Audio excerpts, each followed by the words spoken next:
Aujourd'hui, je vais te parler d'intimidation. Puis je suis la bonne personne pour le faire parce que j'ai été témoin d'intimidation, j'ai été victime d'intimidation et j'ai également été intimidateur. Évidemment, je suis vraiment pas fier de ça. Mais quand j'étais au secondaire, ma gang d'amis puis moi, on a intimidé certains élèves de mon école. À l'époque, jamais j'aurais pensé que mes gestes étaient aussi graves. Tu sais, moi, je le faisais pour faire rire, je le faisais pour qu'on me remarque, pour me donner un sentiment de confiance. Jamais j'aurais pensé que j'étais, tu sais, un intimidateur. C'est surtout que je savais pas quelle forme pouvait prendre l'intimidation, parce que c'est beaucoup plus large qu'on pense. En gros, l'intimidation, c'est quand une ou plusieurs personnes font des actions qui visent à nuire à quelqu'un d'autre. Par exemple, le pousser dans le couloir, ou l'insulter, Qu'un un loser. ou même répandre des rumeurs à son sujet. Bref, la liste de comportements est longue. Puis souvent, ces comportements-là sont reproduits plusieurs fois, puis ont lieu dans un contexte où le rapport de force est inégal entre la victime puis la personne qui intimide. Par exemple, quelqu'un de populaire qui intimiderait un élève qui est considéré comme rejet, ou un plus vieux qui rit d'un plus jeune. Puis malheureusement, le problème est répandu, parce qu'un adolescent sur 5 dit être victime d'intimidation à l'école. Ça veut dire que dans un groupe de 15, c'est potentiellement 3 personnes qui sont intimidées. Maintenant, imaginez dans un groupe de 100, ce serait 20 personnes. trop long à calculer, en fait. On pense souvent que l'intimidation se passe juste à l'école. Mais ça se passe aussi dans les milieux de travail, dans des groupes d'amis, au sein d'une famille, et évidemment, sur Internet. Encore une fois, ça peut prendre plusieurs formes, comme par exemple des menaces, des insultes, puis également la publication d'informations blessantes. Bon, donc là, on fait quoi quand on est victime ou témoin d'intimidation? Mais j'ai plusieurs conseils pour toi que tu vas pouvoir adapter à ta situation. C'est plate à dire, mais ayant déjà été intimidateur, je sais exactement de quoi je parle.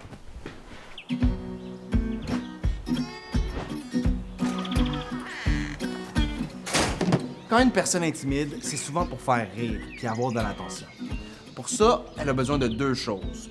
Un public qui l'encourage, puis une victime qui mord à l'hameçon. Si t'es victime, c'est important d'essayer de garder ton calme, puis ton sang-froid. Je le sais, c'est beaucoup plus facile à dire qu'à faire. Surtout que la personne qui intimide va travailler activement pour te faire exploser. Mais si tu restes calme, que tu prends des grandes respirations, puis surtout que tu réagis pas, ben tu montres à cette personne-là qu'elle a aucun pouvoir sur toi.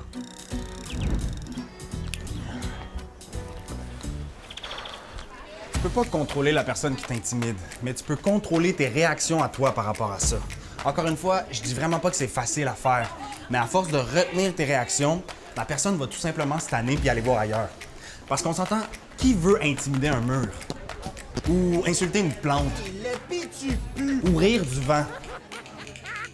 Personne. Mon deuxième conseil si t'es victime d'intimidation, c'est de te trouver des moyens pour te sortir de la situation.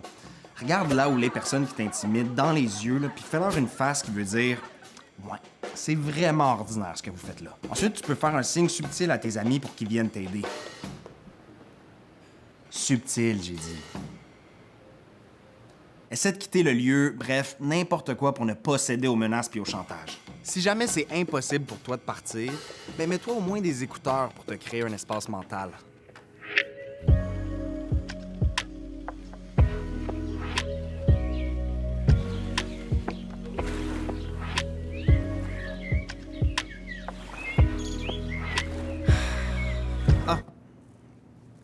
Si jamais l'intimidation se passe en ligne, bloque les personnes concernées. Par contre, t'as pas à quitter le groupe de discussion de ta classe. T'auras jamais à t'auto-isoler à cause d'une personne qui t'intimide. Ce sera jamais toi le problème. Jamais. Si t'es témoin d'intimidation, ton rôle est crucial. C'est hyper important de ne pas encourager l'intimidateur. On se rappelle, ils ont besoin d'un public. Pas de public, pas de pouvoir. Par exemple, moi, quand j'étais au secondaire et que j'ai intimidé, je le faisais jamais pour faire mal aux gens. Non, moi, je le faisais pour faire rire mes amis, pour qu'on me remarque, pour qu'on m'encourage.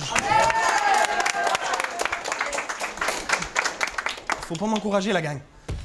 Donc, si t'es témoin, ne ris pas, propage pas les rumeurs, encourage pas les comportements, puis va donc pas liker son commentaire poche. Si l'intimidation se passe en ligne, prends un moment pour envoyer un commentaire positif à la victime ou un message de soutien. Sois l'allié de la victime, pas le complice de la personne qui intimide. Si tu es témoin d'intimidation, aide à désamorcer la situation. Encore mieux, si tu te sens à l'aise, demande à la personne qui intimide d'arrêter carrément. Dans la majorité des cas, quand quelqu'un intervient, l'agression est arrêtée en moins de 10 secondes. Ça, c'est l'équivalent de Spider-Man qui stoppe le train avec son corps. Juste beaucoup moins forçant puis sans nécessiter aucun super pouvoir. Moi, je suis ni Spider-Man ni Superman, je suis super mage. Je peux stopper le train quand même. Si t'as pas envie de te pitcher devant le train, c'est bien correct aussi. Pour détourner l'attention, tu peux dire qu'un adulte est en route. Ça aussi, ça fonctionne super bien. Puis après, assure-toi d'aller voir la victime pour lui offrir ton soutien.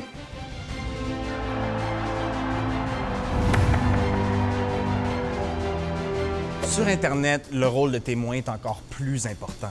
Aie pas peur de nommer les comportements problématiques. Par exemple, de dire que tel commentaire est homophobe, ou que tel post est raciste, ou que telle photo est sexiste. Tu peux même signaler le compte de la personne à la plateforme, puis elle pourrait possiblement se faire bannir. Ensuite, c'est sûr que si elle continue d'intimider malgré tout, c'est souvent parce qu'elle n'a pas eu de conséquences pour ses mauvais actes. La meilleure façon de l'arrêter, c'est de dénoncer. C'est le temps d'entrer en mode détective puis de garder des traces de tout ce qui se produit.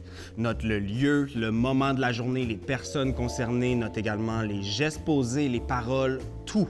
Si l'intimidateur agit en ligne, prends des captures d'écran de ses messages puis également des commentaires des gens qui l'appuient. C'est important de dénoncer les gens qui encouragent les comportements problématiques parce que ça aussi, c'est considéré comme un acte d'intimidation. Quand tu dénonces, assure-toi de toujours aller voir la même personne pour qu'elle puisse faire un suivi plus facilement. Si tu trouves que cette personne-là ne fait pas un assez bon suivi, va voir quelqu'un d'autre. C'est tout. En fait, c'est simple. Si l'intimidateur est jamais puni pour ses mauvais comportements, il va continuer. Je le sais que dénoncer, c'est pas le fun à faire, la gang.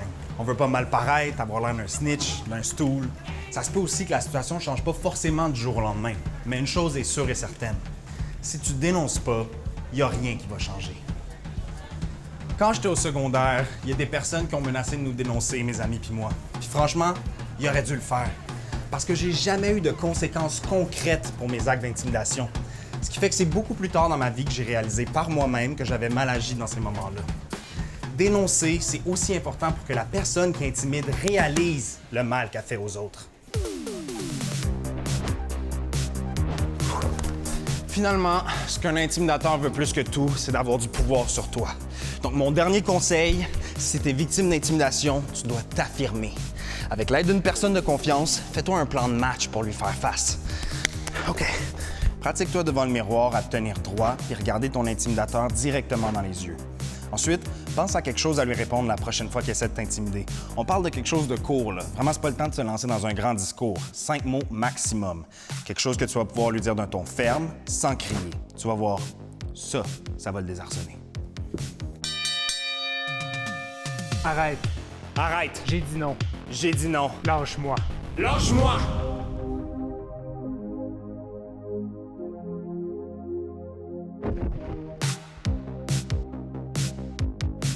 Finalement, si en écoutant cette vidéo, tu t'es reconnu dans le rôle de la personne qui intimide, ben j'ai des petits conseils pour toi aussi. Déjà, tu dois comprendre que l'intimidation peut avoir des répercussions graves sur les victimes. Ouais.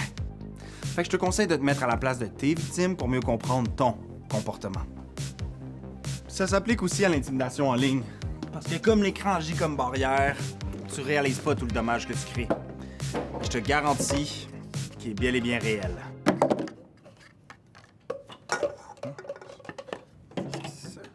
Avoir été intimidateur a eu des répercussions négatives sur moi. C'est-à-dire que plusieurs années après la fin du secondaire, j'ai commencé à consulter une psychologue pour plein d'autres raisons. Mais à travers ce processus-là, j'ai quand même réalisé tout le mal que j'ai pu causer des années auparavant. Puis juste ça m'a fait plus mal que toute l'intimidation que j'ai pu subir dans ma vie. Ouais. Ça fait que j'ai pris le temps de m'excuser à certaines personnes pour mes gestes du passé. C'était vraiment pas facile, mais c'était hyper important pour moi de le faire. Mais avec du recul, on s'entend que j'aurais aimé avoir ces réflexions-là beaucoup plus jeune. Comme ça, ma valise à bobo aurait été pas mal moins lourde. Fait qu'en gros, ce qu'il faut retenir, c'est qu'on est tous capables d'arrêter l'intimidation. Si t'es témoin, évite de rire, dénonce. Si t'es victime, affirme-toi, contrôle ta réaction, demande de l'aide. Puis si en écoutant cette vidéo, tu réalises que ce que tu fais, c'est de l'intimidation, arrête.